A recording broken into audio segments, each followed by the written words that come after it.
¿Ahí se escucha? Voy. A ver.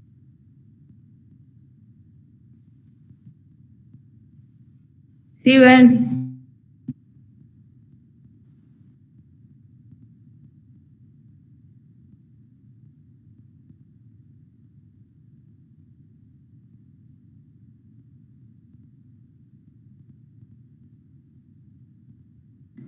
Bien. He desactivado el sonido de la computadora. Lo que les estaba diciendo es que el primer problema que voy a resolver es uno de potencial, que ha sido del anterior parcial, me lo han pasado. Y les dice que un cilindro conductor muy largo, o sea, aquí lo que está en negro sería el cilindro, de radio R igual a 5,5 centímetros, o sea, 5,5 por 10 a la menos 2 metros, porta una densidad superficial de carga sigma,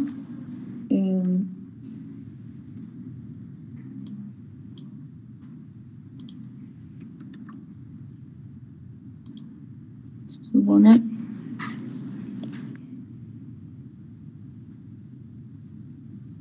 Bueno, no está la opción de poner las letras aquí, así que le voy a poner sigma.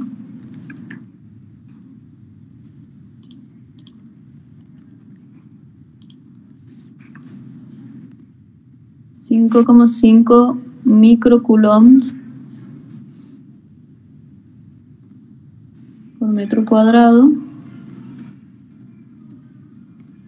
O sea, 5,5 por 10 a la menos 6 coulombs por metro cuadrado.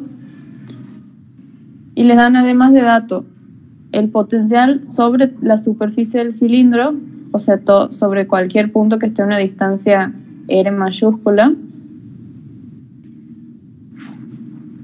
Y les dice que es 21,9 volts.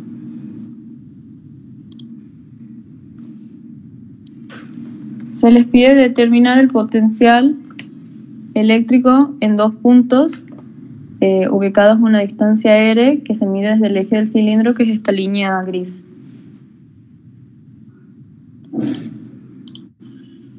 Primero les piden a una distancia R que es igual a 14,1 centímetros.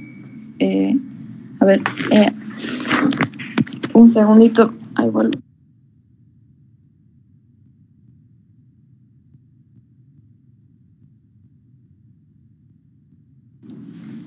Listo. Les piden que calculen el potencial eléctrico a una distancia R igual a 14,1 centímetros, o sea, para valores de R mayores al radio. Y después les piden a 3,1 centímetros, o sea, para distancias menores al radio.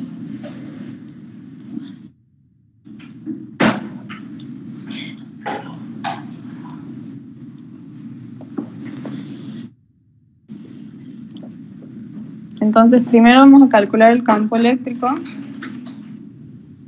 en todos los puntos.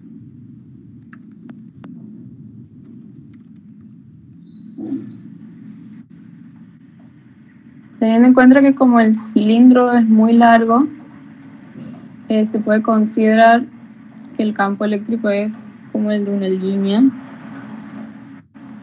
O sea, nosotros estamos considerando una región del cilindro cercana a la mitad, digamos, lejos de las tapas, en donde consideramos que el campo eléctrico es radial, y como la densidad de carga que nos dan es positiva, el campo eléctrico va a ser saliente.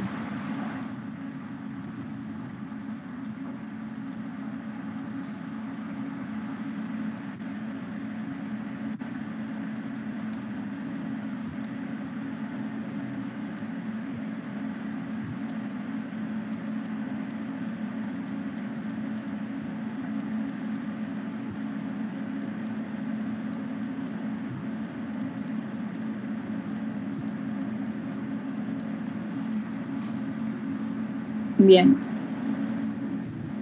Para puntos que están a una distancia r inferior al radio, vamos a considerar una superficie gaussiana cilíndrica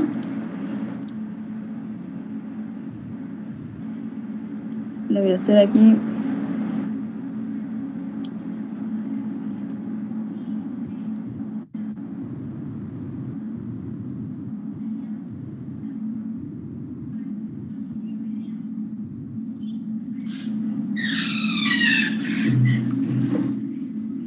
abajo.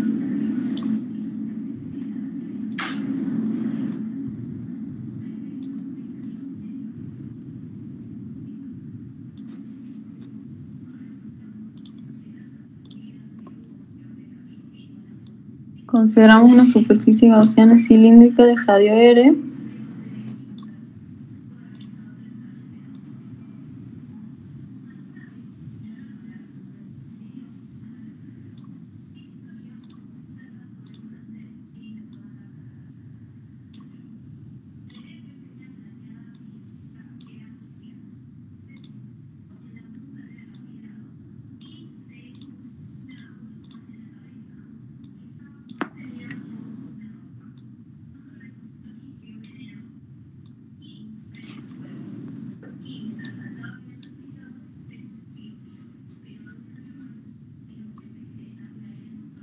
Esto es para valores de R menores al radio.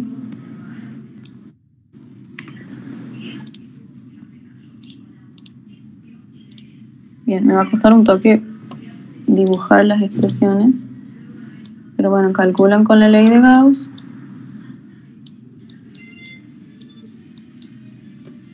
Bien, aquí el dato que nos dan de la carga del cilindro es que tiene una densidad superficial de carga y que es conductor. Entonces, la carga va a estar distribuida solamente sobre la superficie a esta distancia r. Por lo que, bueno, después lo voy a escribir. La carga que va a encerrar este cilindro va a ser igual a 0. Ustedes igual escriben la expresión de flujo eléctrico como la integral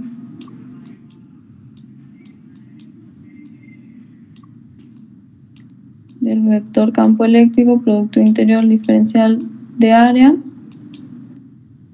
Esta integral la dividen en 3, una para cada vector diferencial de área que ustedes tienen en las dos tapas y sobre el cuerpo. En el caso de las dos tapas, el ángulo que forma el vector diferencial de área con el campo eléctrico en ambos casos es de 90 grados. Y en el caso del cuerpo del cilindro, el ángulo que forma el vector diferencial de área con el campo eléctrico es 0 en cualquier caso que consideren.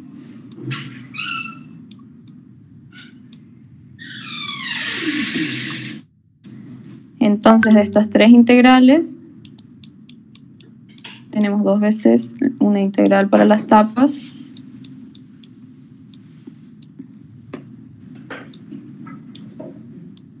Más una integral para el cuerpo del cilindro. Estas se hacen 0. Y nos queda el campo eléctrico, el vector diferencial de área por el coseno de 0 grados. Bien. De aquí el campo eléctrico, como es constante, como depende de la distancia r, es constante para ese valor r que se considera, sale de la integral. Y nos queda la integral del diferencial de área, que va a ser el área lateral de la superficie gaussiana.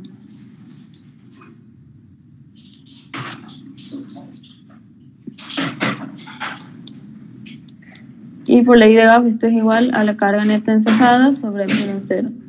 Hemos dicho que la carga neta es igual a 0. porque no hay carga encerrada aquí, entonces para estos puntos el campo eléctrico es igual a 0.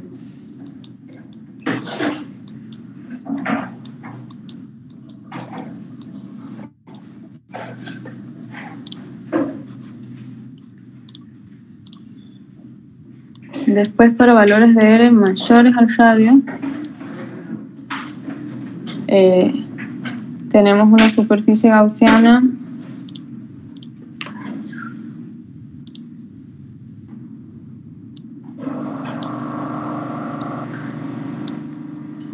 con radio R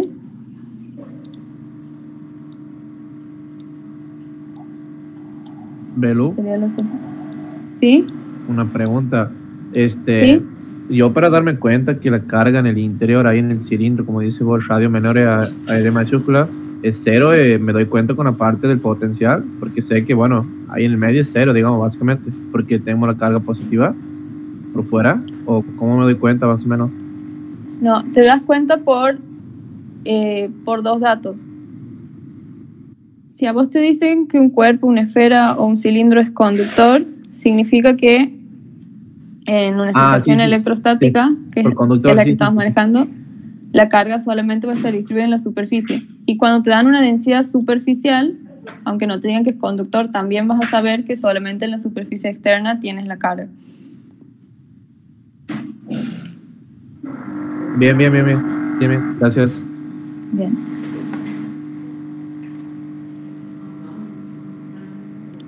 Aquí, bueno, la lógica es la misma. La única integral que nos va a quedar, voy a copiar esto así.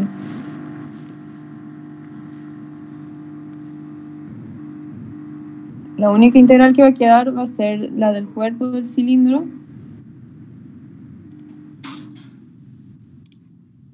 que va a ser igual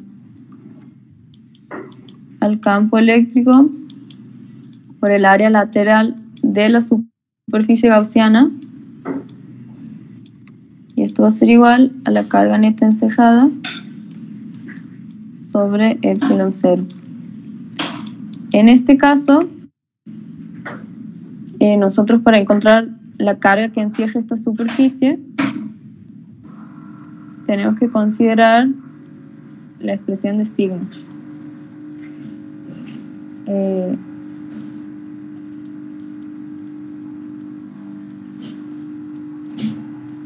Que es esta. En el caso más general, digamos, tomando un diferencial de sigma, va a ser igual al diferencial de la carga contenida en esa área, pero como está distribuida, como es uniforme la distribución, podemos considerar el total de la carga sobre el total del área.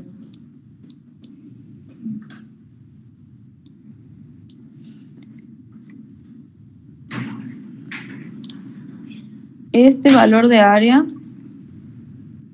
sería esto, o sea, lo que corresponde a la parte real del cilindro, o sea, considerando el radio que está en rojo. Porque teniendo en cuenta ese radio es que se distribuye, es que está, claro, distribuida la carga. Entonces aquí, que creo que es un error que se puede llegar a cometer, de este lado, donde tengo el campo eléctrico y el área de la superficie gaussiana,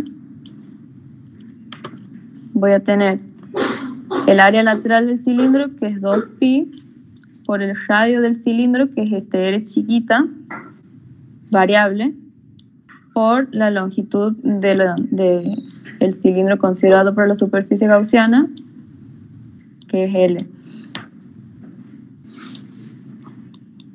Igual al valor de la carga neta encerrada, que lo sacamos de aquí, que es sigma por el área lateral, pero esta vez del cilindro. Entonces va a ser sigma por 2pi por el radio del cilindro, que es R mayúscula, por L, sobre epsilon 0. Entonces se simplifican 2pi y se simplifica L.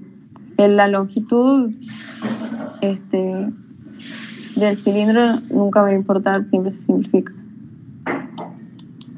Entonces, el campo para puntos de radio mayores al radio del cilindro va a ser la densidad superficial sobre epsilon 0 por el valor del radio del cilindro sobre la distancia R, que es la variable de la que depende el valor del campo. Sería todo esto es un número, es constante, y el campo va a estar variando con la distancia desde el eje hasta el punto que yo considere.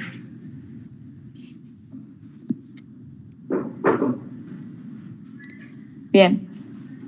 Ven, te hago una consulta. Sí. El segundo miembro, lo que está en celeste, ¿viste? Ajá. Al lado de lo que está en celeste, digamos.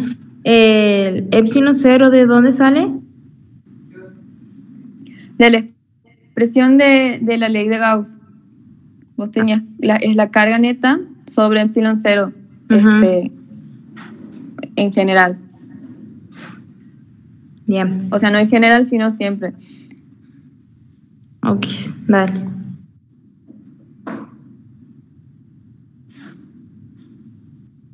Esto es auxiliar.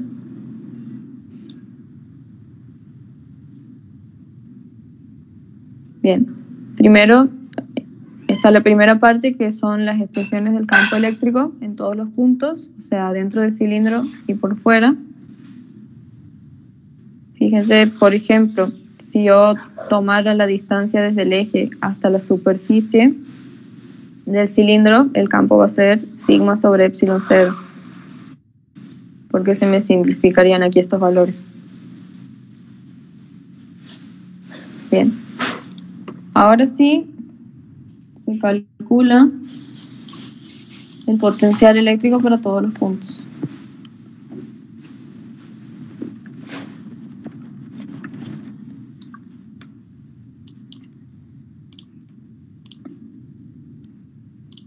Lo que cambia, o en realidad no es un cambio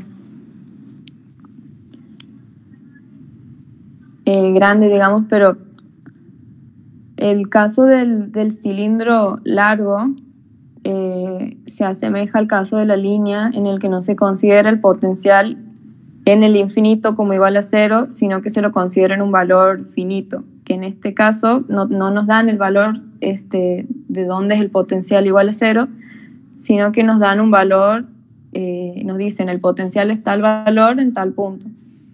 Entonces, sí o sí es necesario tener el dato del valor del potencial en algún punto por la fórmula que usamos. Voy a ver si directamente la copio de la hoja de fórmulas.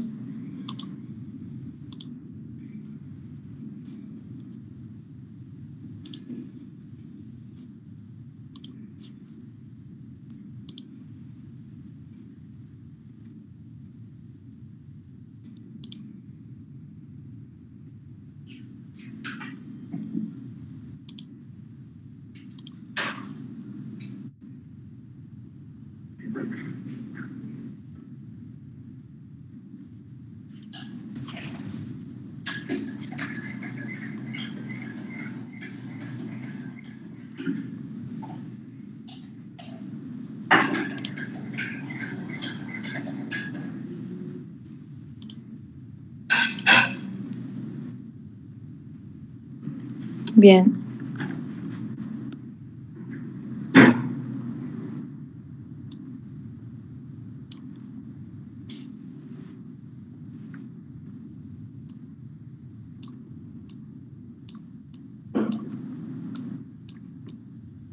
Ahora para el cálculo del potencial eléctrico trabajamos con esta fórmula.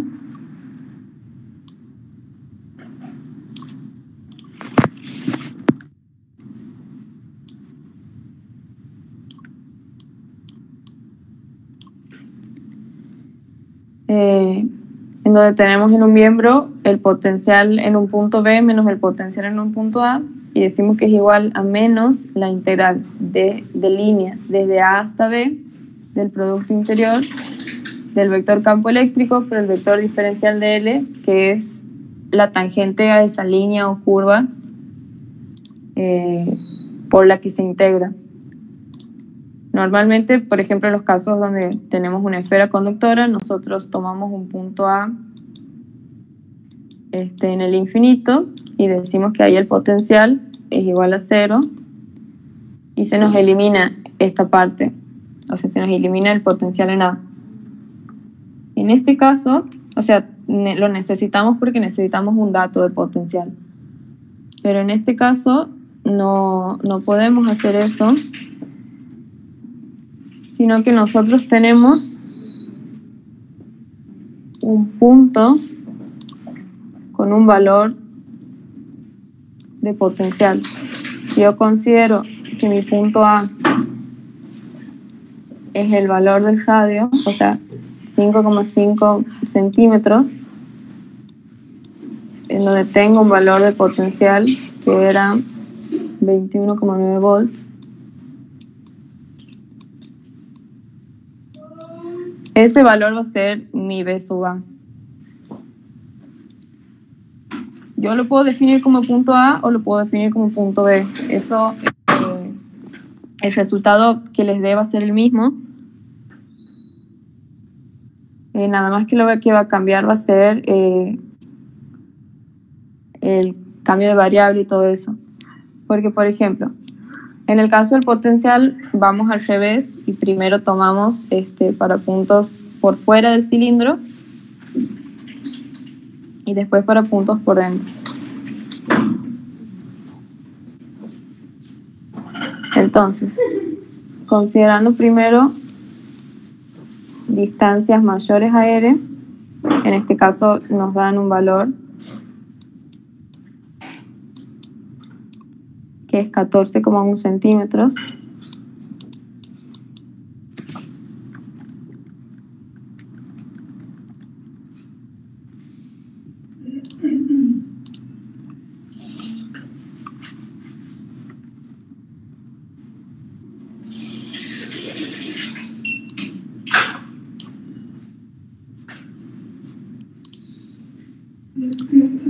Nosotros vamos a tener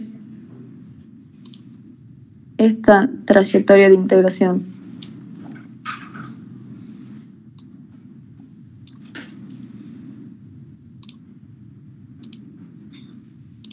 Desde una distancia A, medida desde el eje, igual a 5,5 centímetros el valor de radio, hasta una distancia B, medida desde el eje, que van a ser los 14,1 centímetros. Una consulta. Sí.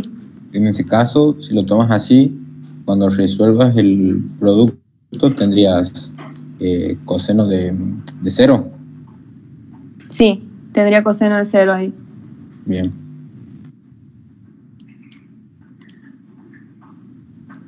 Bien, lo que dice el compañero es porque yo estoy considerando que mi punto A está aquí sobre el cilindro y mi punto B está por fuera. Entonces, como la integral va desde A hasta B, mi vector de DL va a apuntar desde A hasta B. O sea,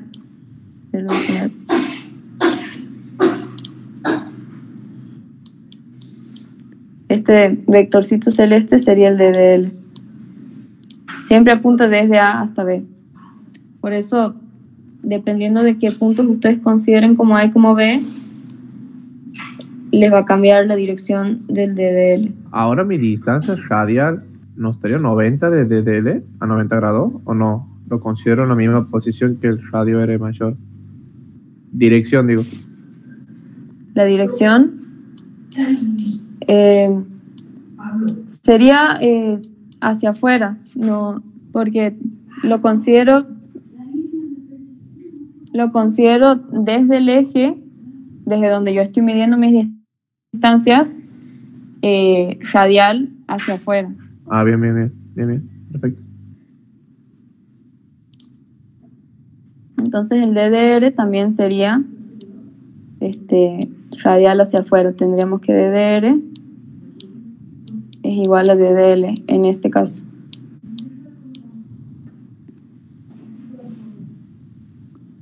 Entonces el vector DDL, la dirección la determino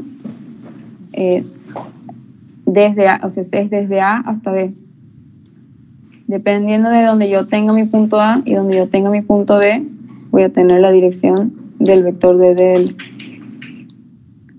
Y el vector DDR es un diferencial de mi radio, sería, o bien es un diferencial del parámetro que yo tengo como distancia. Se han visto que si yo quisiera considerar un diferencial de X sobre el eje X, tomaría o bien una distancia, y si fuera un vector, apuntaría en la dirección donde yo estoy midiendo. Para el DDR lo mismo, es una distancia, y el eje que se considera es un eje radial, digamos. Entonces siempre va a estar apuntando hacia afuera.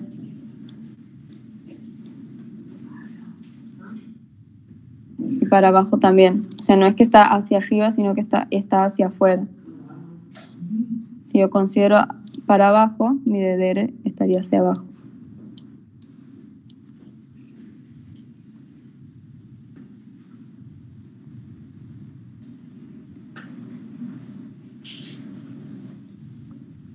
Si ustedes tengan en cuenta que en el caso de cilindro y de líneas, y bueno, de esferas también, tenemos distancias radiales. O sea, si yo tomo mi A aquí y mi B aquí, arriba, va a ser lo mismo que si yo considero mi punto A aquí y mi punto B a una distancia R hacia abajo. O sea, vamos a ver que el DDL está en la misma dirección que el DDR en los dos casos. Bien, entonces primero vamos a ver para distancias mayores al radio.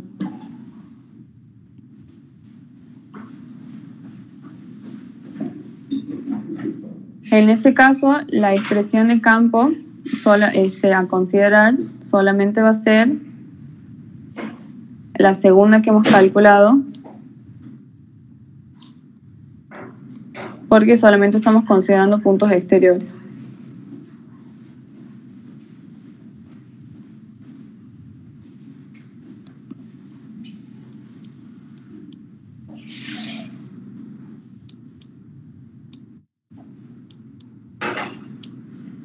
Vamos a tener el campo por el diferencial de L por el coseno de 0 grados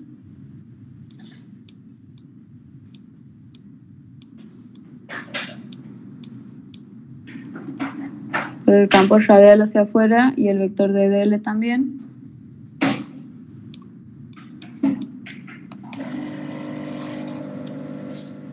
Y aquí en el potencial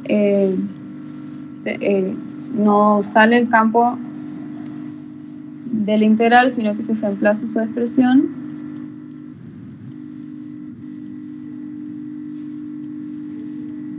En la integral. Y aquí voy a hacer también el cambio de variable. Hemos dicho que diferencial de L es igual a diferencial de R, entonces directamente lo voy a escribir por el coseno de 0, que es 1.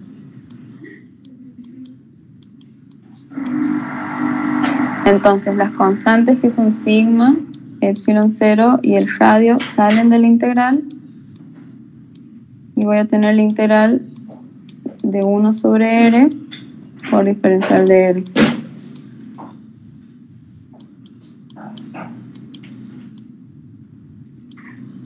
La integral de 1 sobre x es el logaritmo neperiano de x.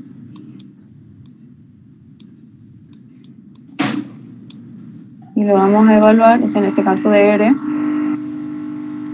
evaluado entre A, que hemos dicho que es 5,5 centímetros, y B, que es 14,1 centímetros.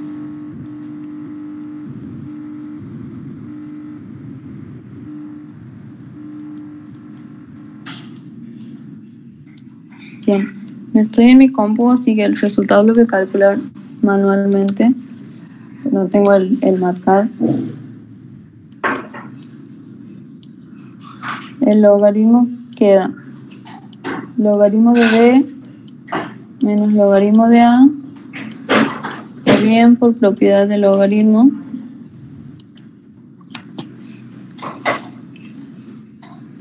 se puede escribir como logaritmo de B sobre A. Bien, aquí habría que reemplazar valores con las unidades correctas. Sigma era 5,5 por 10 a la menos 6 coulombs por metro cuadrado sobre epsilon 0, que es 8,85 por 10 a la menos 12.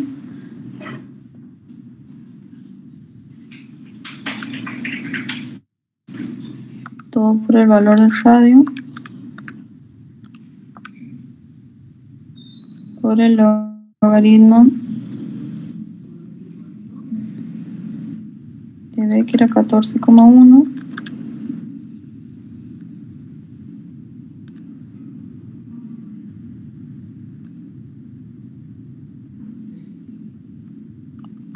menos el logaritmo de A, que es 5,5 centímetros. El resultado que me da a mí es menos 3,2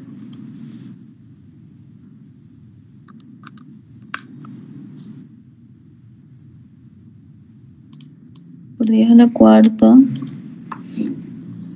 volts.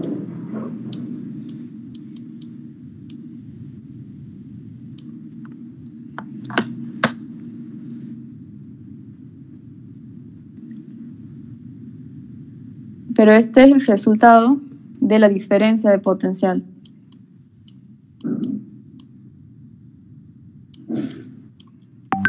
Antes nosotros directamente, como nos daban un valor donde el potencial era 0, se nos iba este valor.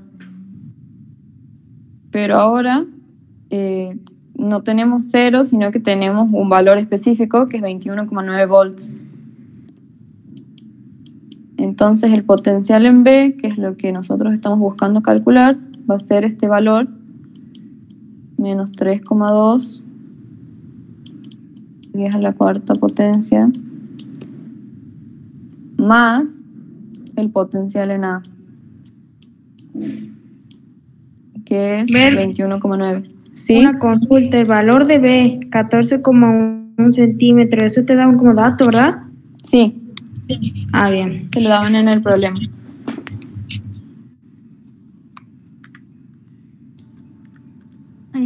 Hola, le quería hacer una consulta. Ahí el valor A no es 23,9.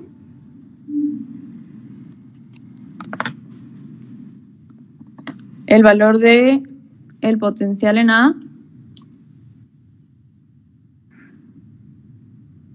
Aquí lo daban como 21,9. Sí. Capaz que... No veía bien. Uh-huh. Muchas gracias.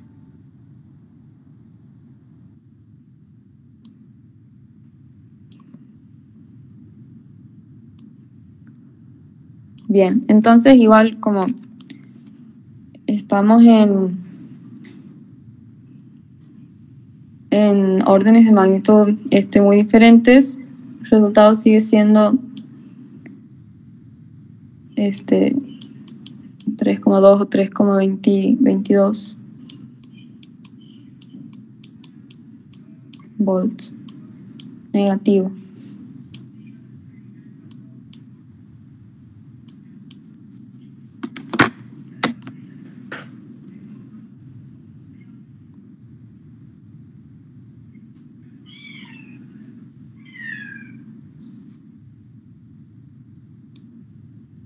Esto puede parecer raro porque la carga es positiva, pero en el caso del cilindro, como el de la línea, en algún punto que parece que está entre, o sea, que es más chico que 14,1, el potencial se hace 0 y después más arriba empiezan a ser valores negativos.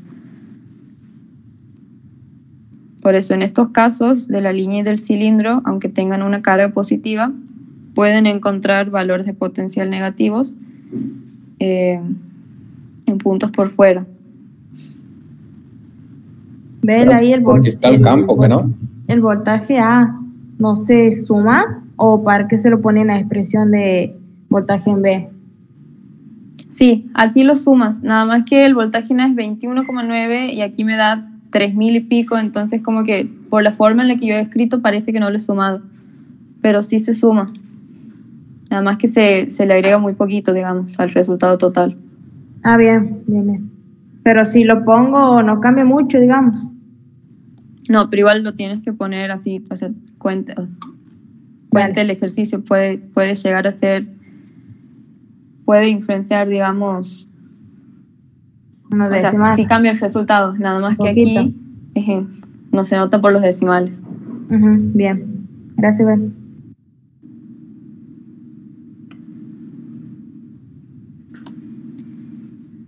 Bien, ese es el primer ítem, el A.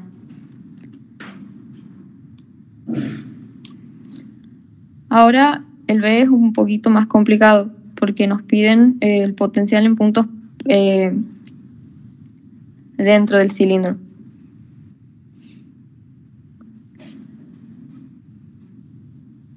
Y lo que pasa con esto es que primero que nada, el valor va a ser una constante porque el campo aquí es 0. Cuando el campo dentro de una región es 0, el potencial en esa región es constante. O sea, no es 0, sino que es un valor constante. Y aquí nosotros, el dato que tenemos originalmente es el potencial sobre este punto, sobre el de la superficie. Entonces, a la hora de querer escribir nuestra expresión, el único campo que consideraríamos es el campo interior, que es 0, pero ahí no nos estaría dando el dato real. O sea, sí nos estaría dando un dato real porque la diferencia de potencial entre dos puntos adentro de la superficie es 0, porque el campo es 0. Pero el potencial puntual tiene un valor. Por eso, lo que vamos a hacer es tomar como mi punto A el valor que yo acabo de calcular para 14,1 centímetros.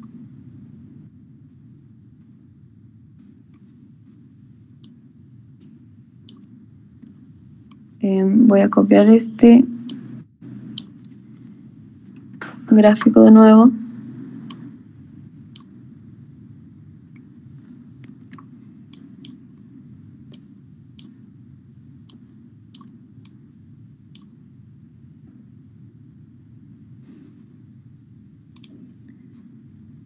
Yo conozco dos valores de potencial. El potencial aquí, en este punto, que era 21,9. Y ahora conozco el potencial en otro punto, que lo hemos llamado aquí B sub B.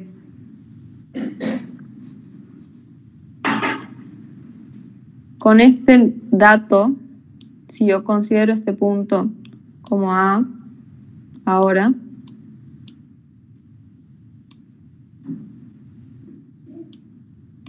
estos serían mis 14,1 centímetros.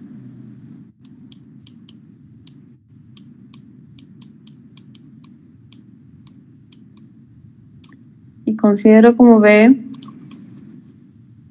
al punto en donde se me está pidiendo ahora, que son los 3,1 centímetros.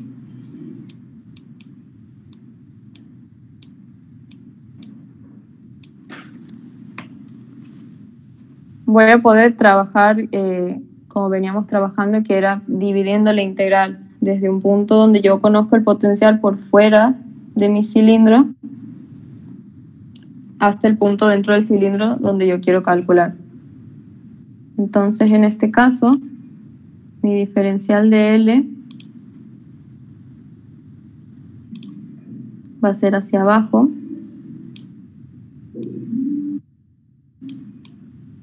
Belu, Pero ¿sí? ¿y el potencial en A que me habían dado anteriormente ya no es válido para esta parte? O sea, para ahora.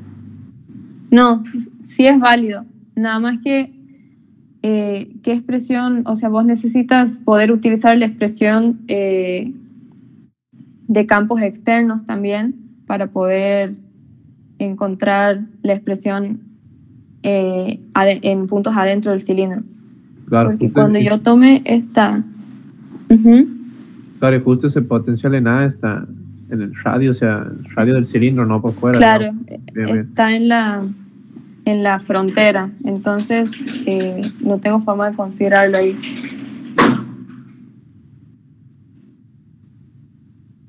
Entonces, por eso, tomando este punto conocido, y también vamos a usar, creo que no aparece en realidad el potencial aquí sobre el radio, pero tomando este que acabamos de calcular, vamos a obtener esa diferencia de potencial.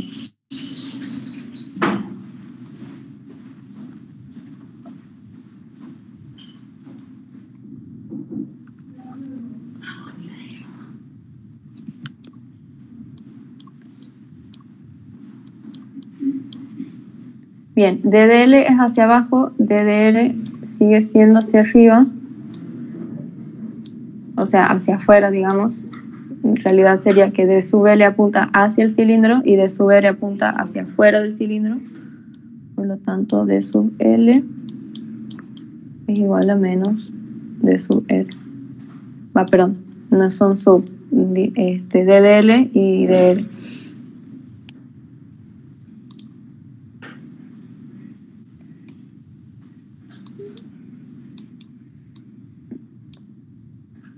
Bien, aquí sí tenemos que dividir la integral en dos. Uno va a ir desde mi punto A, que son los 14,1 centímetros, hasta el radio, que es donde cambia la expresión del campo eléctrico. E por DL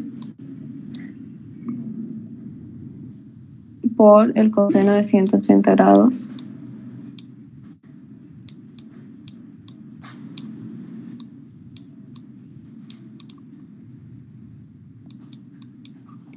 Y la otra integral va a ir desde R, el radio, hasta el punto B, en donde yo quiero calcular. En teoría también sería por el coseno de 180.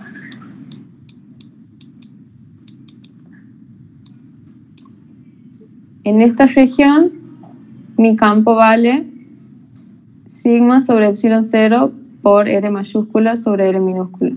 Y en esta región mi campo vale 0, por lo tanto esta integral es igual a 0.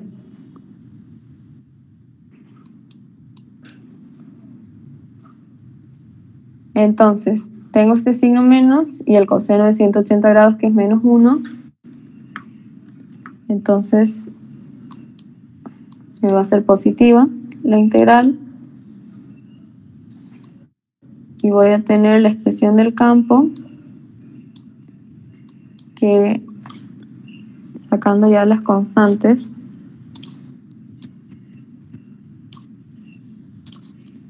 va a ser sigma sobre epsilon 0 por R.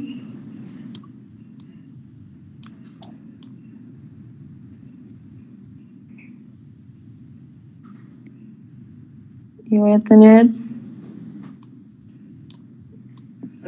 1 sobre R por diferencial de R. La expresión, o sea, la integral va a ser, perdón, aquí no he hecho el cambio de variable. Diferencial de L es menos diferencial de R. Entonces aquí voy a tener la misma expresión que tenía antes.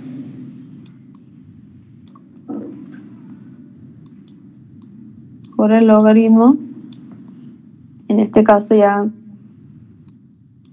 evaluado entre A y R, en donde A es los 14,1 centímetros, que hemos dicho que íbamos a tomar como punto A, porque conocemos el valor del potencial en ese punto, y R es los 5,5 centímetros de radio.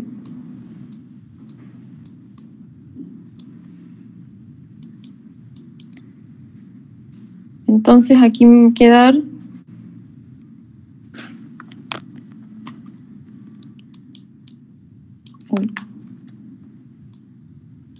menos sigma sobre epsilon 0 por R mayúscula por logaritmo de R del radio menos logaritmo de A.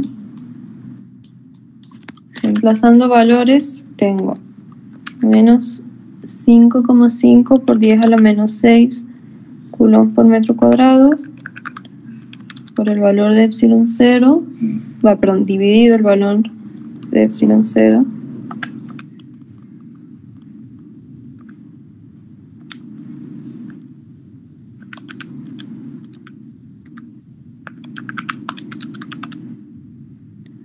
por el radio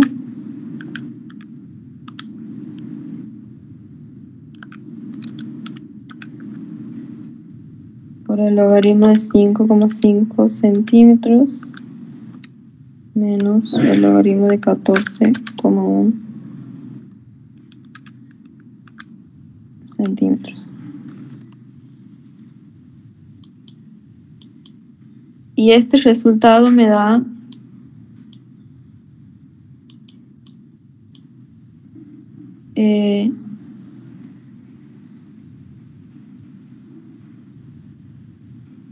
lo voy a escribir en números enteros.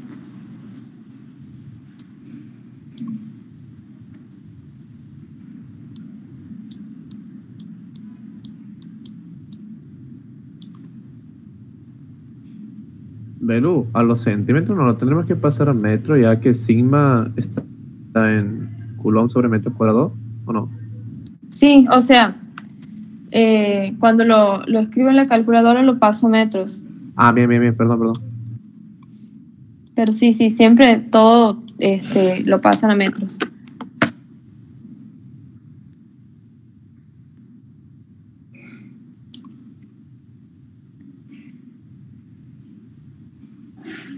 Bien, tengo aquí esta diferencia de potencial.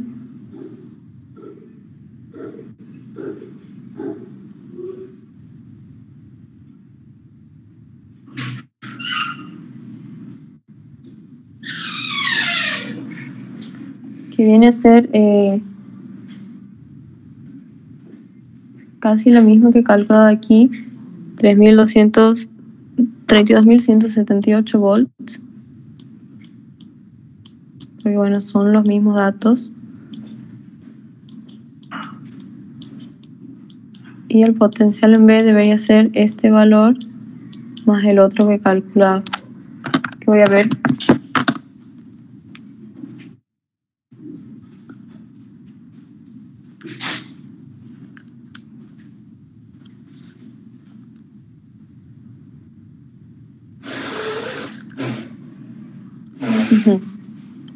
Esta diferencia de potencial desde aquí hasta aquí es la misma que estamos considerando ahora por este cálculo, porque son los mismos dos puntos. Y cuando hagamos esta suma, cuando haga este valor que me ha dado más el potencial que tenía aquí, me va a dar como resultado el valor que yo tengo en la superficie, el B en la superficie, que va a ser el valor que va a haber en todos los puntos adentro de mi cilindro.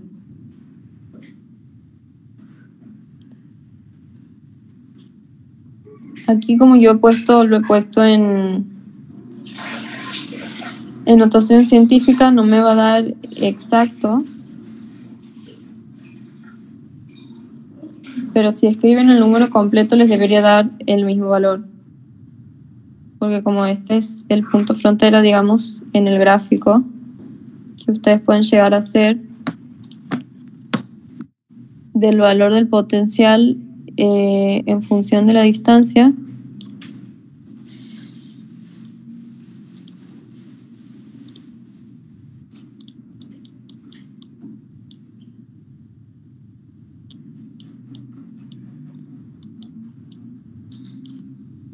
ustedes van a tener que el potencial es un valor constante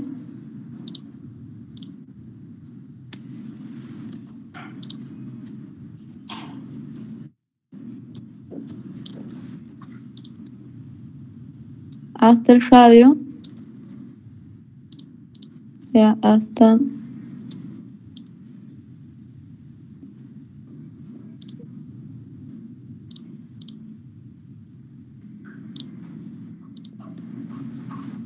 ahí, y después va a ir decreciendo con la distancia en forma hiperbólica.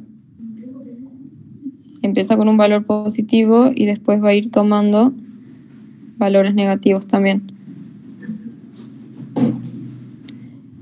Entonces, por eso, el cálculo les va a dar como resultado el mismo valor que ustedes tenían en la superficie.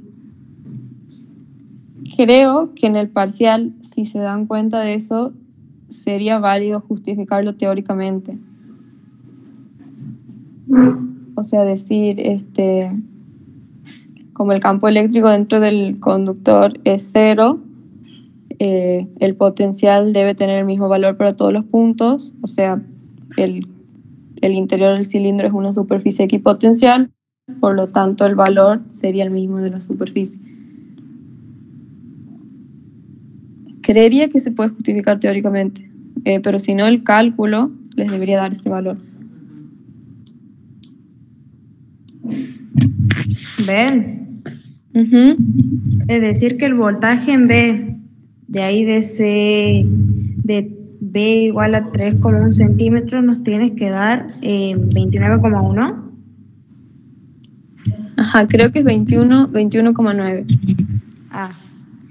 Pero sí, debería darles ese valor. A ver.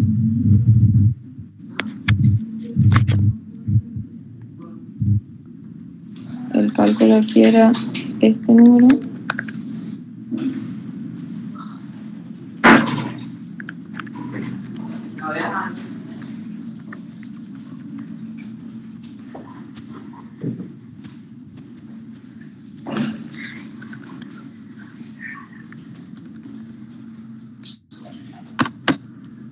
Sí, el potencial sería el mismo para todos los puntos adentro del cilindro y sería este valor que está en la superficie.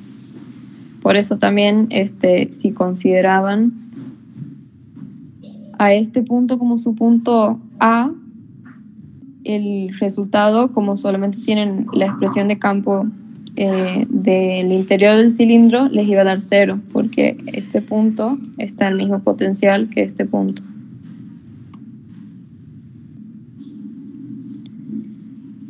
Y ese sería este ejercicio. Ustedes se tienen que acordar que adentro de una superficie, o sea, dentro de un cuerpo en donde el campo eléctrico es 0, en el interior sería, el potencial tiene el mismo valor en todos los puntos. El interior de un conductor constituye una superficie equipotencial.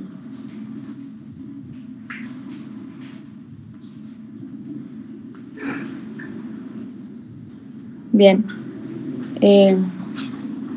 Me gustaría hacer 2 ejercicios más, pero díganme de qué unidad les gustaría ver. Si la de capacitores o la de corriente. La de circuito puede ser, ver, que no la hemos visto en consulta todavía. ¿Tiene ahí o quiero que te lo pase? Si me lo pasas, mejor.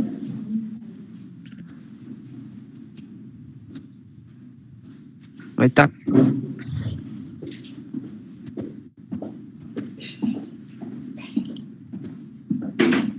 Bien.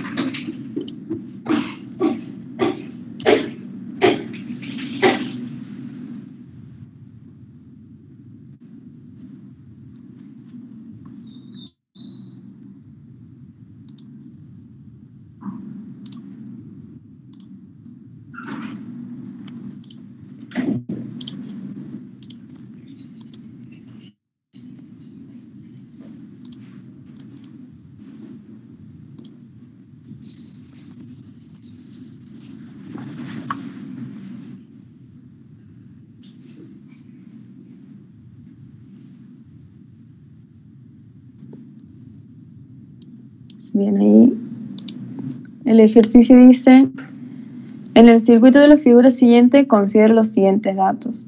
Resistencia 1 igual a 24,4 ohms, resistencia 2 igual a 18,3 ohms, el valor de la FEM 1 y el valor de la FEM 2. Determine las magnitudes y direcciones de las corrientes a través de la resistencia 1, la resistencia 2 y la fuente de FEM 2. Y hallar la potencia total disipada por efecto Joule en el circuito. Bien.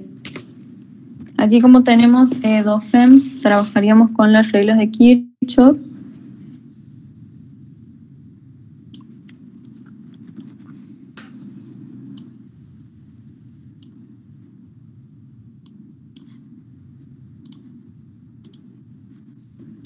Voy a buscar el archivo que les había pasado.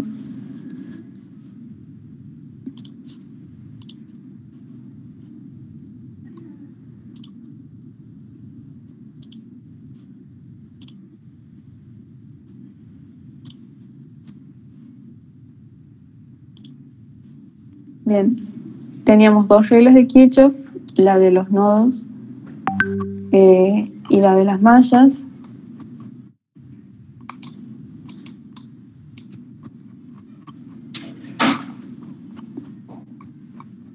Y estoy buscando los enunciados para copiar y pegar.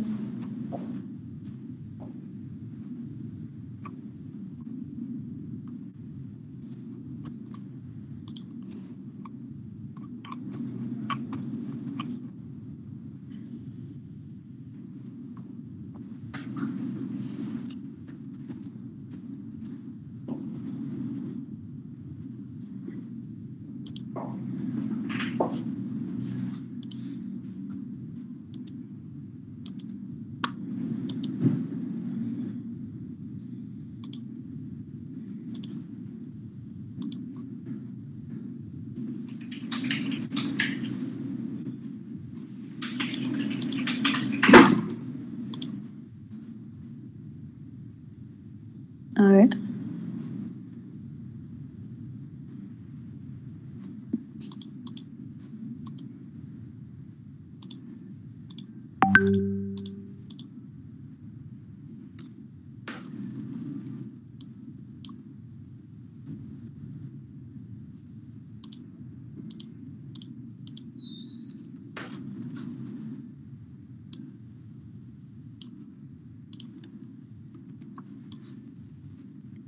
Estas son las 2 reglas de Kirchhoff.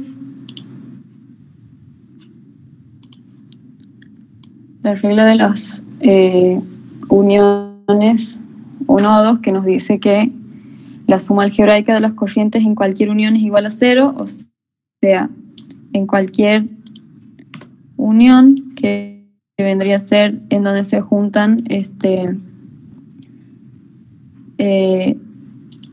por lo menos 3, donde se unen por lo menos 3 cables, y o sea, en estos nudos, las corrientes que entran tienen que ser iguales a las corrientes que salen. Esa es la primera regla de Kirchhoff. Y después la regla de las espiras o mallas dice que la suma algebraica de las diferencias de potencial en cualquier espira, que vendría a ser cualquier trayectoria cerrada sobre mi circuito, incluso las asociadas con la FEM y las de elementos con resistencia, debe ser igual a 0. O sea que vamos a ir viendo las caídas o subidas de potencial en esta regla. Entonces, en este problema tenemos 2 nudos para plantear ecuaciones y 2 mallas.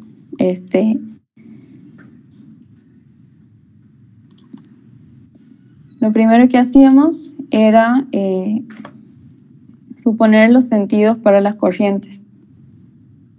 Las corrientes van en cada rama, o sea, suponiendo que la FEM1, como tiene mayor voltaje, va a estar dictando el sentido de la corriente. Supongo que por esta rama va a circular en este sentido, o sea, sentido antihorario. Corriente 1, vamos a llamarlo. Si la corriente sale de aquí, o sea, de el borne positivo de la FEM, nosotros tenemos que en la FEM la plaquita larga es el positivo y la cortita es el negativo, lo mismo para esta.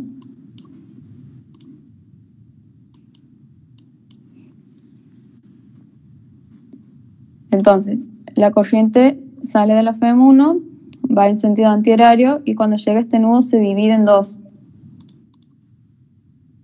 Nosotros vamos a suponer que la corriente 2 va así.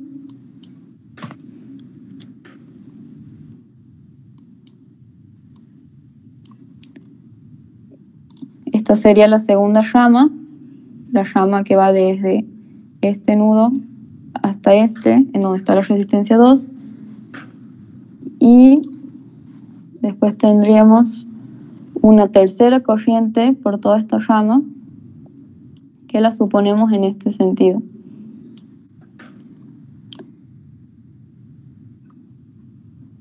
Entonces tendríamos 3 ramas. La rama por donde circularía la corriente 1,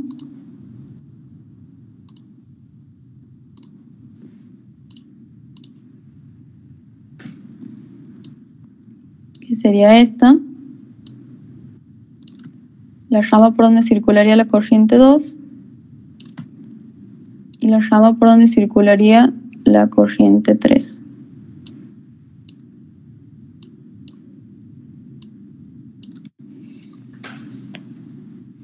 Bien, en base a las direcciones, a los sentidos supuestos para las corrientes, puedo definir los signos de las terminales de mis resistencias. A ver, voy a copiar de nuevo el ejercicio.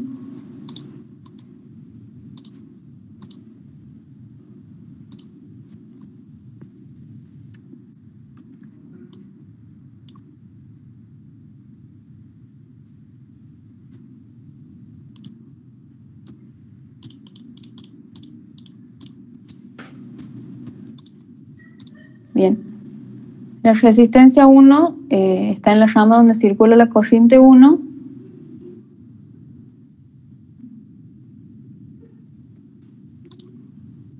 Que si le hemos supuesto en este sentido, estaría circulando así.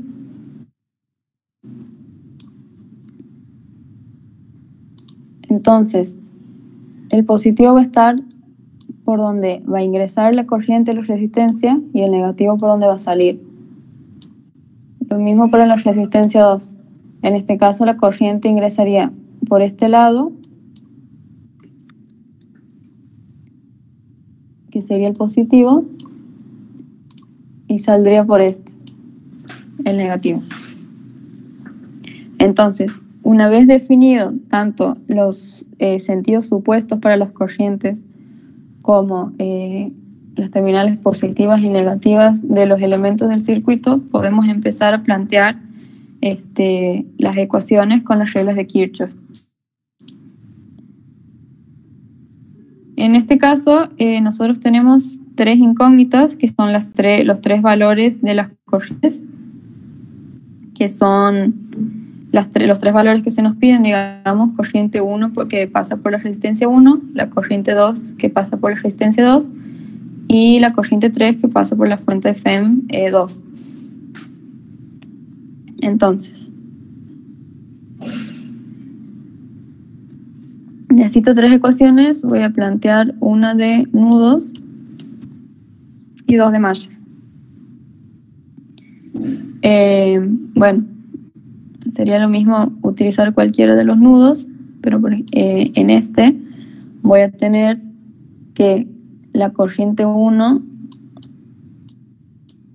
es la que está entrando y las otras dos corrientes están saliendo. Entonces, la corriente 1 tiene que ser igual a la suma de las corrientes 2 y 3.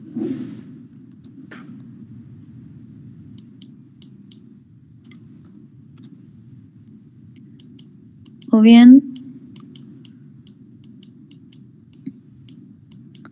la corriente 1 menos la corriente 2 menos la corriente 3 tiene que ser igual a 0. Esa sería mi primera ecuación. Después, para las dos ecuaciones de mallas, en donde yo trabajo con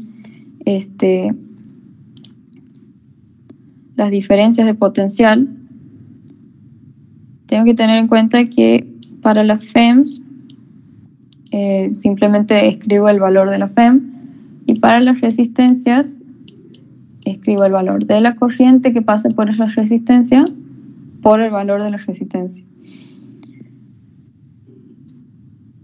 Entonces, yo voy a plantear dos ecuaciones de mallas. En realidad aquí tengo una, dos, tengo una, dos y tres mallas, que la tercera sería el recorrido externo, digamos.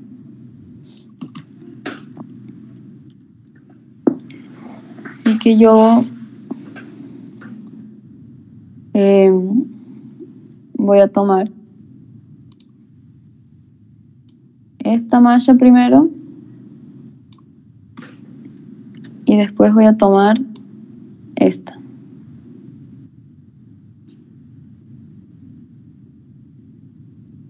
O creo que sería más conveniente tomar esta. Entonces, para plantear la ecuación de las mallas, yo voy a elegir un sentido por el cual voy a circular. En este caso yo voy a elegir el sentido horario. Y un punto desde donde voy a arrancar. Tomemos el nodo este. Entonces, partiendo desde este punto, punto 1, voy en sentido horario. Me encuentro primero con la FEM.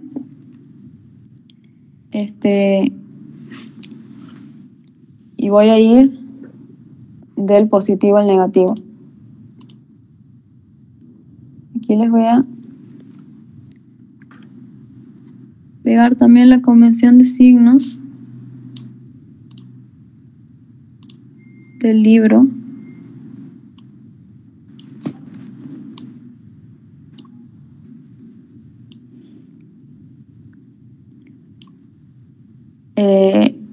La flecha del recorrido es el recorrido que yo hago por la malla. Y en el caso de las FEMs, si paso del negativo al positivo, el valor que yo pongo en mi ecuación va a ser positivo. En cambio, si voy del positivo al negativo, el valor que va a ir en mi ecuación va a ser negativo. Y para las resistencias, aquí les da en función al sentido de la corriente, pero fíjense que también cuando cuando el recorrido va del negativo al positivo, el término de la ecuación I por R es positivo, y cuando va de la terminal positiva a la negativa, el término va a ser negativo. En el PDF que les he pasado tenía también escrita la regla en función de el recorrido y los signos de las terminales. O sea, siempre que yo vaya de la terminal negativa a la positiva, voy a escribir en la ecuación el término como positivo, tanto para las FEMS como para las resistencias, y siempre que vaya de la terminal, o sea, siempre que recorra y pase primero por la positiva y después por la negativa, va a haber una caída de potencial, y mi término va a ser negativo tanto para las FEMS como para las resistencias. Entonces, en este caso, estamos recorriendo del positivo al negativo, entonces ahí hay una caída de potencial, paso de un potencial más alto a uno más bajo, por lo tanto, mi FEM1 va a ir negativa en mi ecuación. Después avanzo, paso por la resistencia 1, del negativo al positivo. Ahí voy a tener un aumento del potencial, por lo tanto voy a sumar ese término que va a ser la corriente 1, que es la incógnita, por la resistencia 1, que es dato. Sigo avanzando y paso por la resistencia 2, también del negativo al positivo. Entonces voy a sumar mi corriente 2. Belu, ¿por qué la FEM1 es negativo si va desde menos a más? En la FEM1 estoy yendo de más a menos, porque yo estoy recorriendo en sentido horario, o sea, empiezo aquí en el punto 1,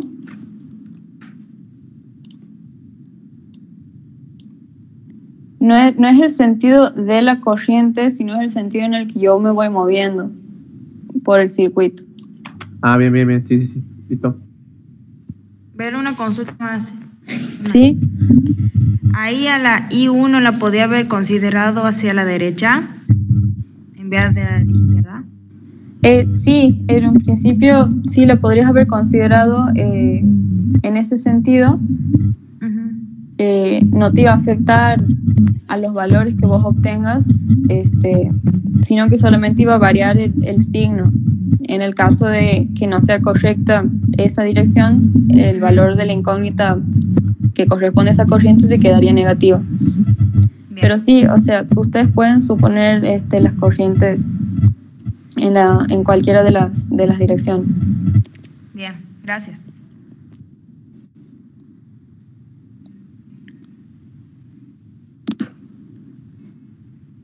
Bien, entonces estamos con la malla, esta malla. La resistencia 2 también se va a sumar y todo lo igualo a 0.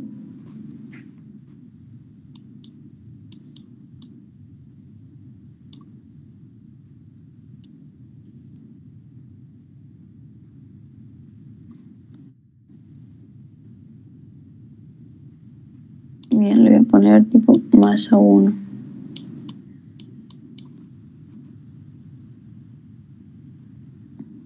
Ahora para la segunda.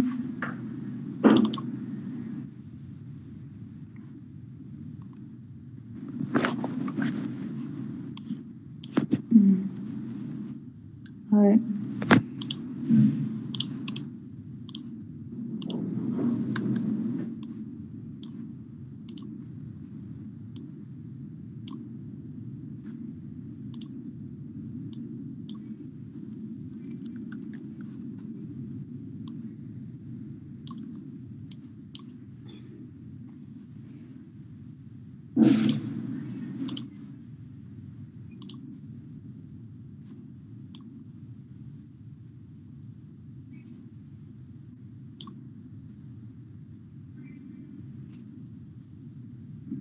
Quiero agrandar el dibujo y no estoy pudiendo.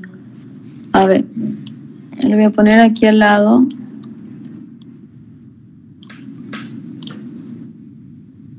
Nosotros habíamos dicho corriente 1, corriente 2, corriente 3.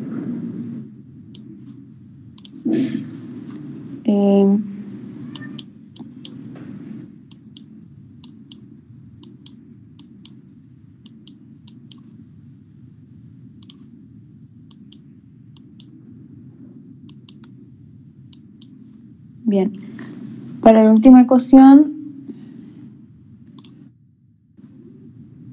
voy a considerar la malla de abajo. También voy a empezar desde este punto y también voy a recorrer en sentido horario. Entonces, paso primero por la resistencia 2 y voy de más a menos. Por lo tanto, en este caso, el término se va a restar. Menos la corriente 2 por la resistencia 2.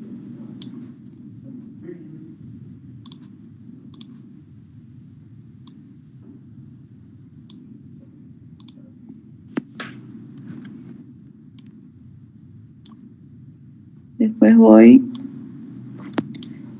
recorriendo en sentido horario y paso por la FEM2 también de más a menos, entonces también se va a restar.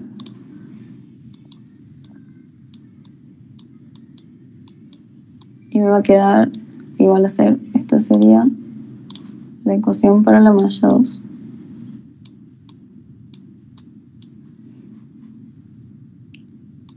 Bien.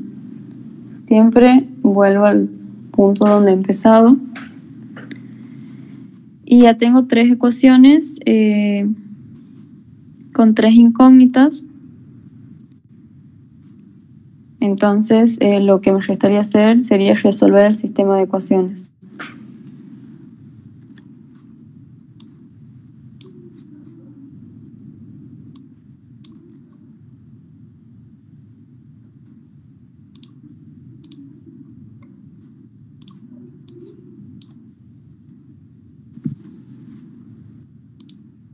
Bien, aquí va a ser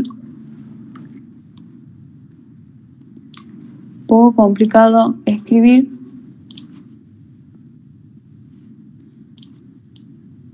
pero bueno, de la ecuación C es fácil despejar porque solamente tengo una incógnita que es la corriente 2, todo lo otro es dato, entonces saco factor común menos 1 y lo paso por el otro lado y me quedan los dos positivos.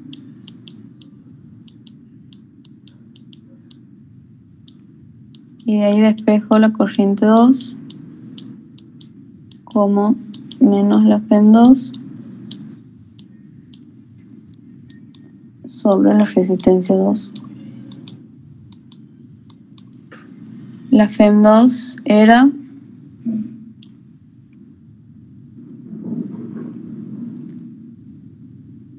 11,7 volts y la resistencia 2 es 18,3 ohms.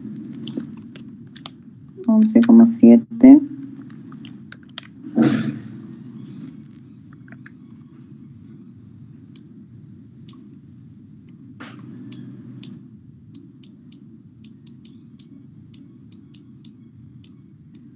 sobre 18,3 ohms. Menos 0,6, Bel. Ajá, el resultado es menos 0,6, gracias. Aquí, para controlar unidades, tenemos que un volt es un joule sobre coulomb.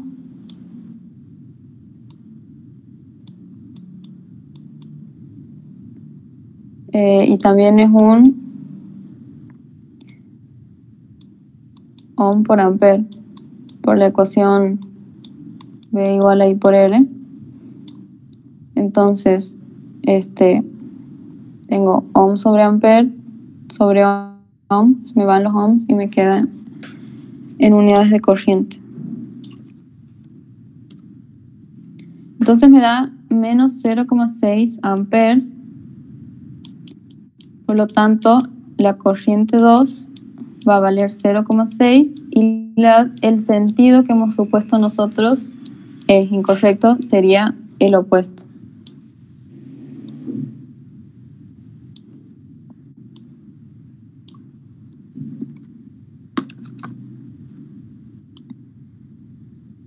La corriente 2 en realidad sería hacia la izquierda.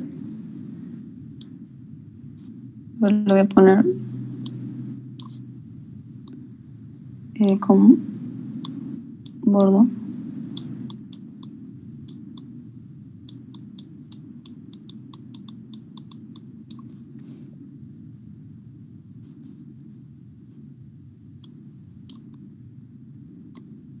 Después, con el valor de la corriente 2, puedo despejar la corriente 1 de la ecuación B, porque ya sería la única incógnita que tendría.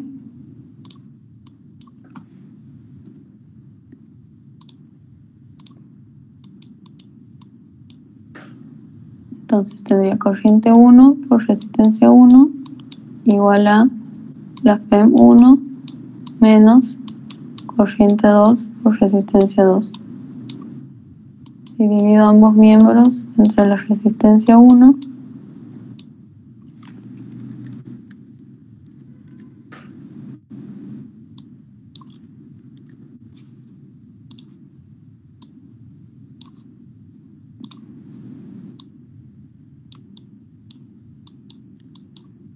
encontraría el valor de la corriente 1. Que sería 18,6 volts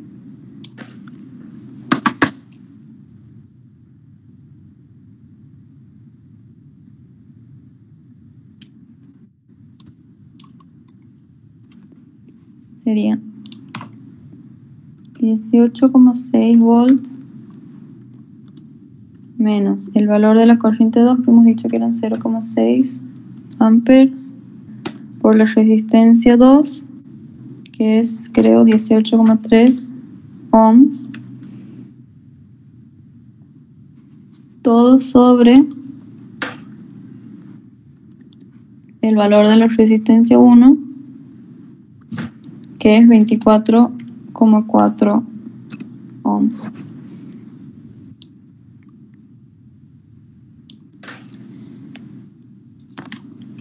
Entonces,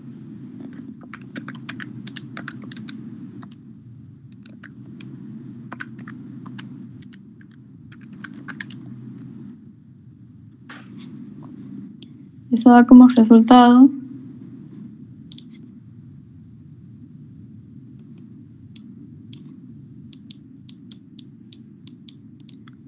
(0,28 o 0,3 amperes.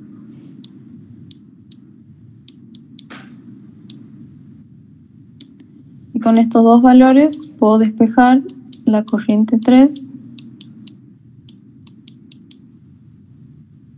como corriente 1 menos corriente 2,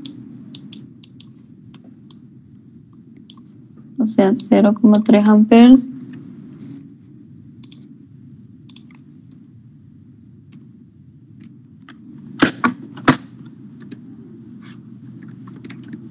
menos 0,6,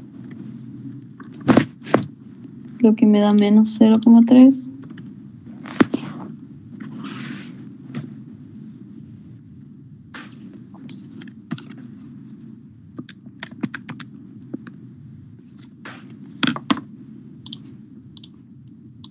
Entonces la corriente 3 valdría 0,3 y tendría sentido opuesto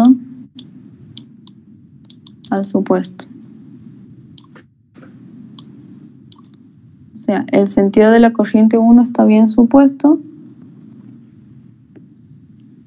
el sentido de la corriente 2 sería este que está en Bordeaux, y el sentido de la corriente 3 sería así.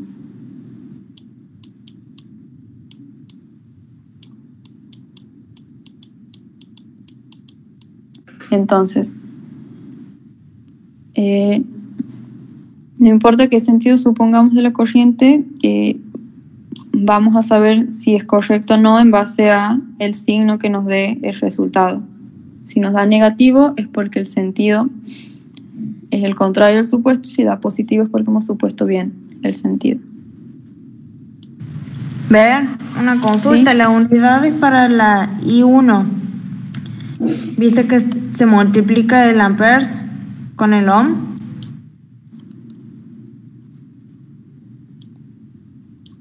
Ajá. No pasa nada, ¿verdad? O sea, tendría que ser V sobre ohm. No pasa nada con el ampere multiplicado. Claro, aquí tienes volt, y aquí el ampere por el ohm es también el volt. O sea, en unidades.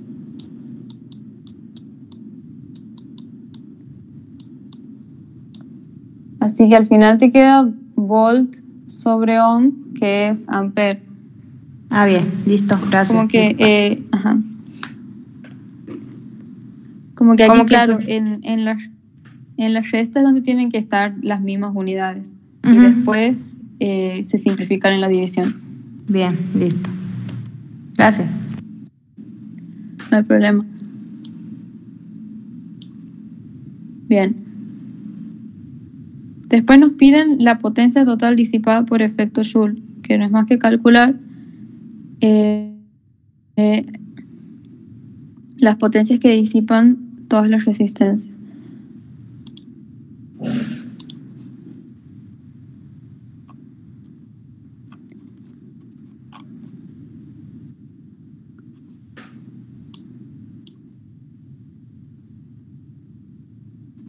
A mí me han desaprobado porque me equivoqué en ese punto. Ajá. Sí, porque yo he entendido mal y sí sabía que era la potencia disipada, pero cuando he leído por efecto Joule pensaba que se refería a la energía. Entonces yo he calculado la de la resistencia y la de la FEM y después sumó todo y ahí me he equivocado. Claro.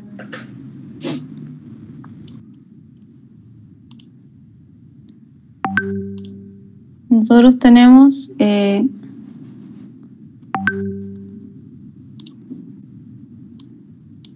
las potencias.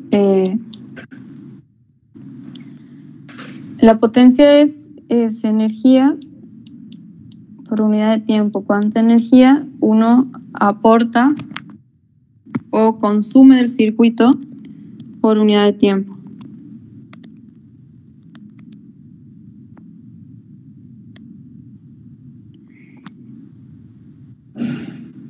El efecto Joule a lo que se refiere es al calentamiento de las resistencias. Digamos, cuando la corriente pasa por un elemento con resistencia, la energía, aquí la energía que se pierde, digamos, en esta caída de potencial se pierde en forma de calor. Y ese sería el efecto Joule. Entonces habría que calcular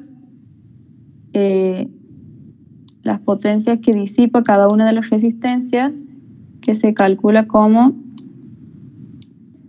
la corriente que pasa por esa resistencia al cuadrado por el valor de la resistencia.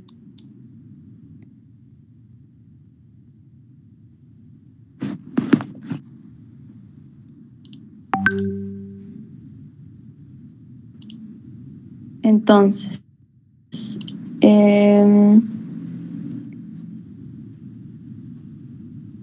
ver, voy a reemplazar valores.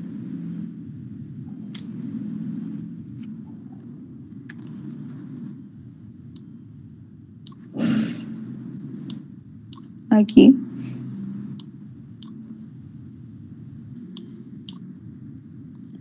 La potencia que disipa la resistencia 1 va a ser la corriente 1 al cuadrado por la resistencia 1.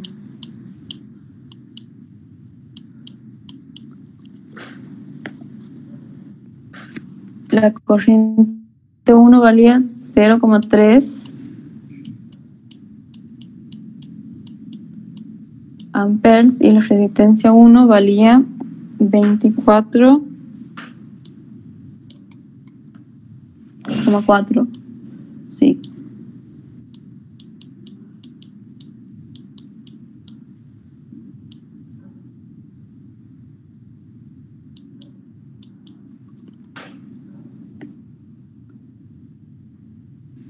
Tenemos 0,3 al cuadrado por 24,4 nos da 2,2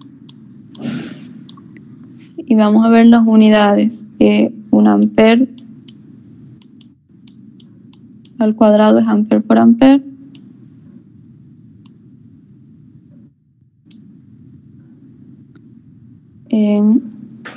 Esto es un volt.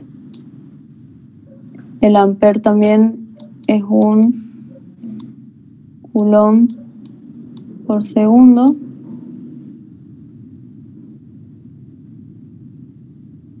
Y el volt es también un joule sobre coulomb.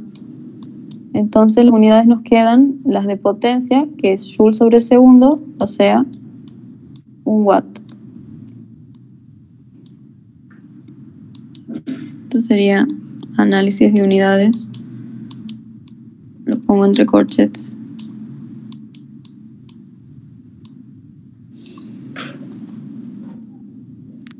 Después tenemos la potencia disipada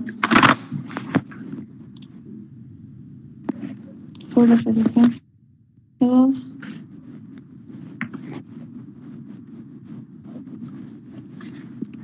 Que va a ser igual a la corriente 2 al cuadrado por la resistencia 2. O sea, la corriente 2 valía 0,6 y la resistencia 2 valía 18,3 ohms. Aquí es ampere.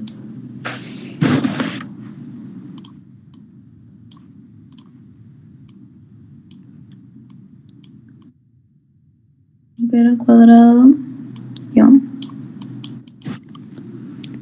0,6 al cuadrado por 18,3 da como resultado 6,6 watts. Entonces la potencia total disipada sería la suma de estas dos.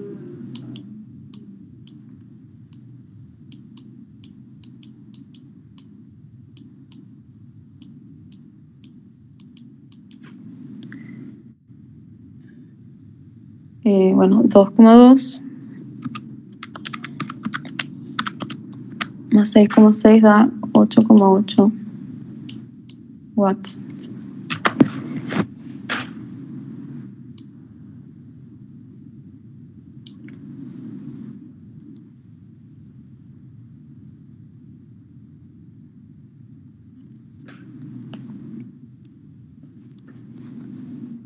Me acuerdo, en una de las consultas anteriores habíamos tenido un ejercicio, que creo que era de la guía, sí, en el que una de las FEMs también consumía energía en vez de aportarle al sistema.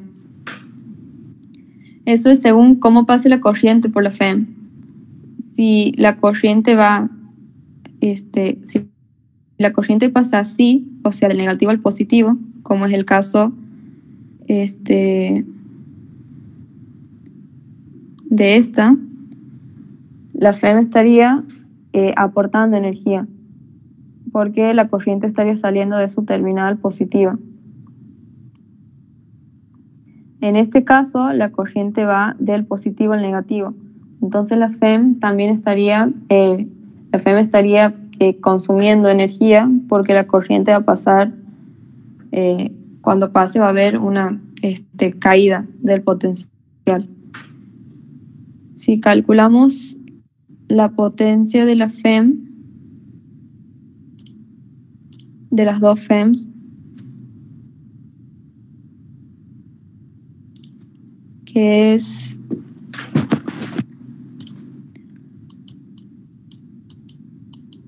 el valor de la FEM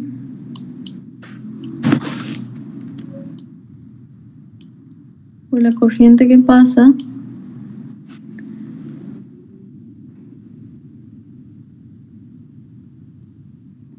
tendríamos para la FEM 1, 18,6 por la corriente 1, que era 0,3.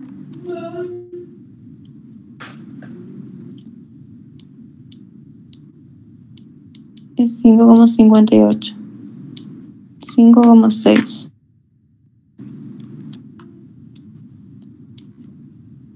Y para la segunda fuente de FEM,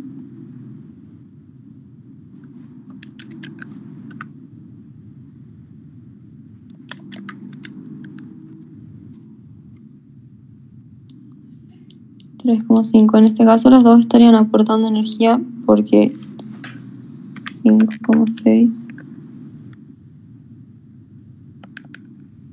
Tengo 5,6 más 3,5 me da 9,1.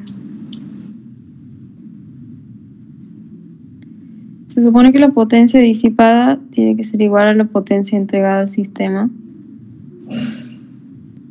Así que puede haber algún error en este cálculo.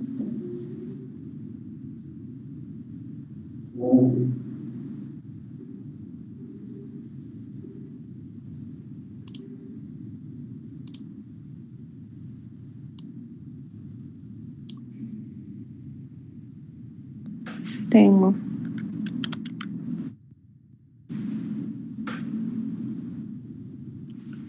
$0,3 al cuadrado por el valor de la resistencia 1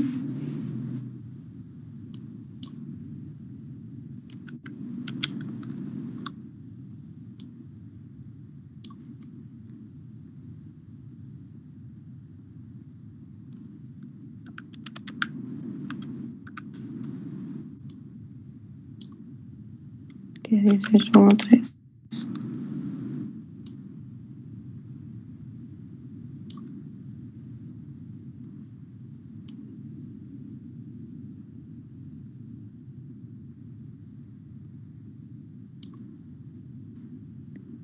Ese cálculo está bien.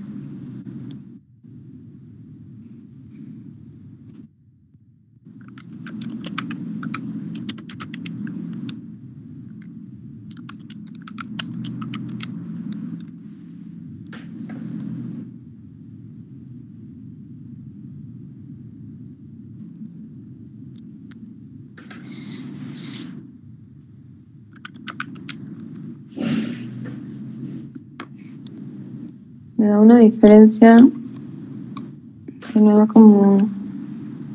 0,3 al cuadrado.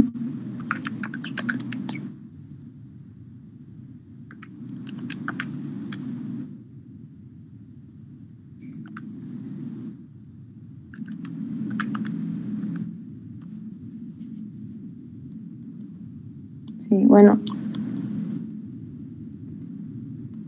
Lo voy a ver bien y voy a controlar para ver por qué no me está dando el mismo valor de potencia disipada y potencia entregada. Pero bien, en líneas generales, esa es la resolución del ejercicio. Belén, una pregunta ahí. Para sacar, ahí he visto en la parte 12 dice la fuente de FEM2. ¿Cuál era la fórmula?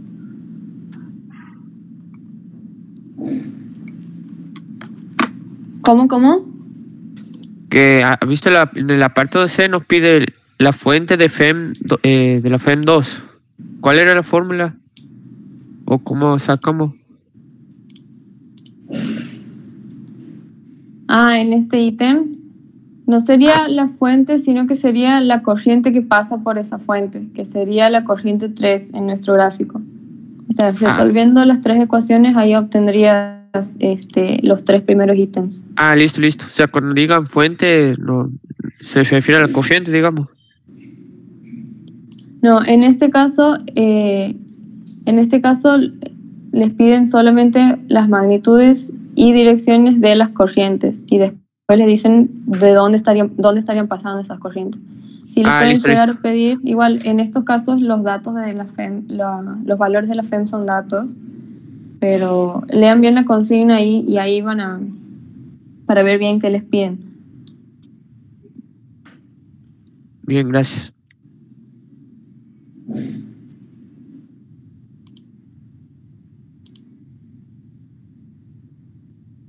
Bien, creo que nos queda un tiempito para ver algo más.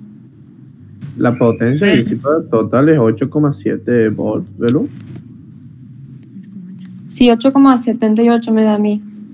Por eso lo he redondeado a 8,8. Y eso es lo que me tendría que dar igual cuando saco con la potencia, con la FEM. La FEM 1, por ejemplo, con corriente 1. ¿Eso que no? Eso es lo que estaba buscando, que dices que no te da igual. Claro, eso es lo que estaba buscando.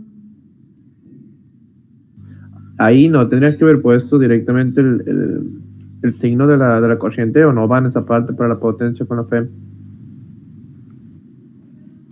No, en ese caso no entraría, sino, o sea, una consulta, ¿qué sería el efecto Joule? El efecto Joule se le llama así al efecto de ese calentamiento, esa pérdida de energía por calentamiento que se produce en las resistencias. Por eso se le dice disipada. Aunque... Claro. Y si no dijera eso, ¿sería la energía que entrega? La potencia. A ustedes les pueden pedir la potencia disipada, que ahí calcularían las de las resistencias, o la potencia entregada. A ver, voy a ver si encuentro como no estoy en mi compu, no tengo los archivos aquí,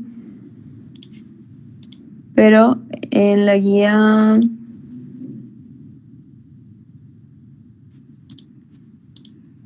en la guía 6 del INGE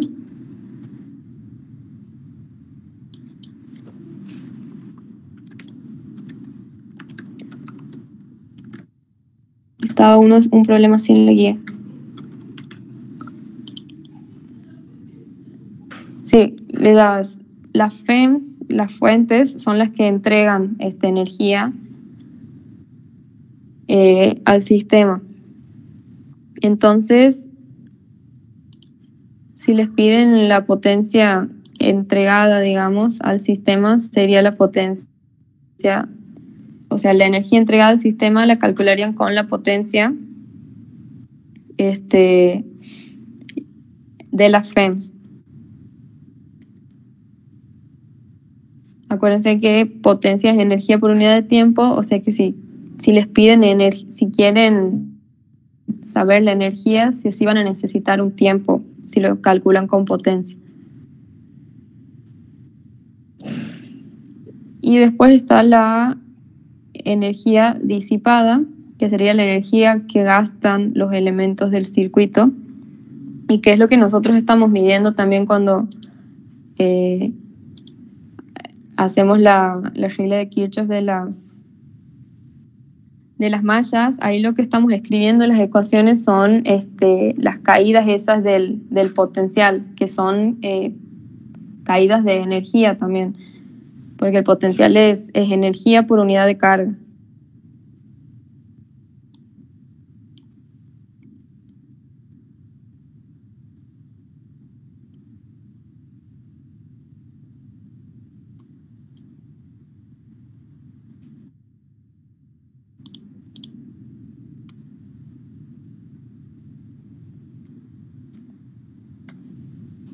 Aquí he encontrado el archivo del INGE.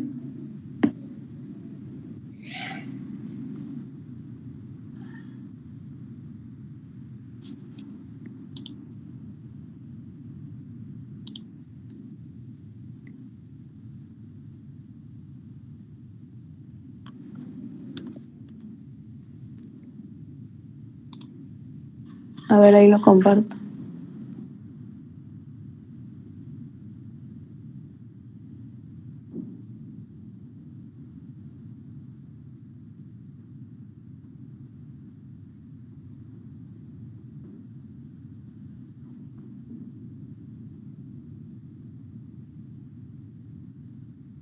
¿Se ve ahí?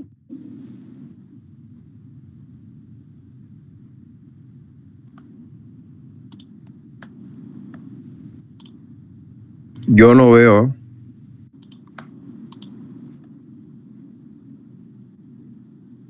Muy bien. A ver.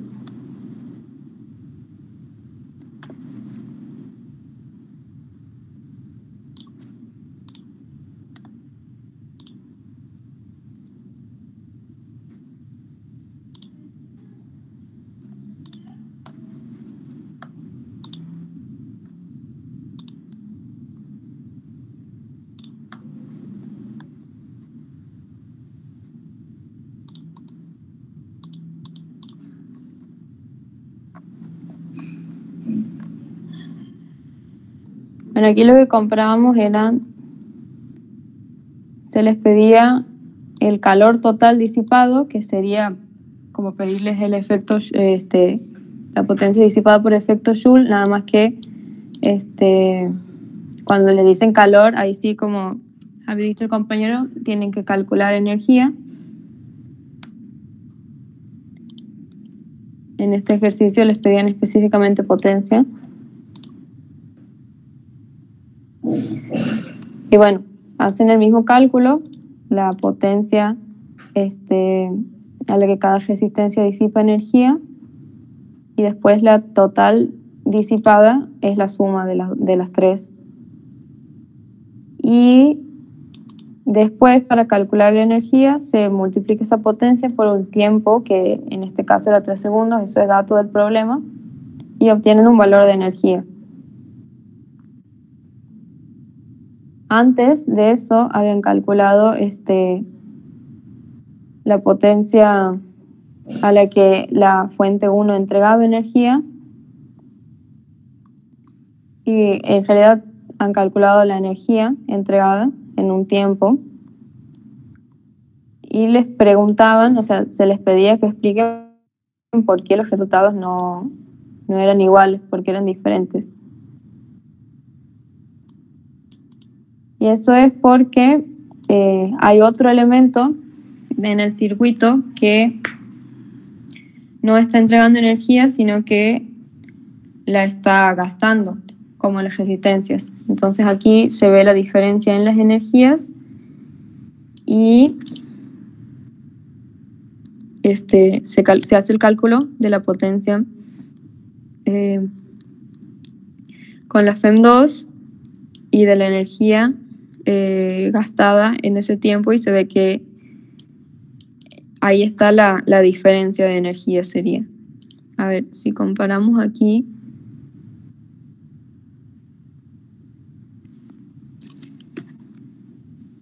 tenemos 8,8 y para las otras dos tenemos 9,1.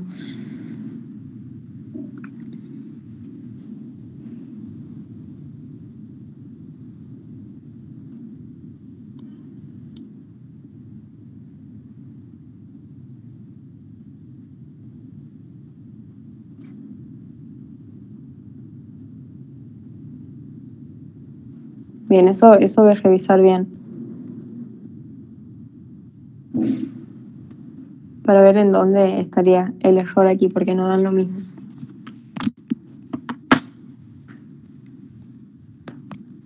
Bueno, ya son las 9:30, no sé si tienen alguna consulta antes de que termine esta consulta. El jueves vamos a tener otra consulta para el recuperatorio, ahí vemos ejercicios de capacitores, y si quieren que veamos algún otro, me lo mandan entre hoy y mañana.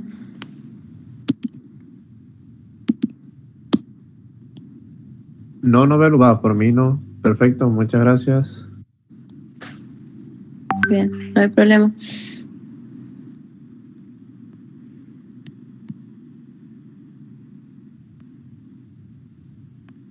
Gracias, Belén, nos vemos jueves. Bien, nos vemos chicos el jueves entonces. Gracias, Belén.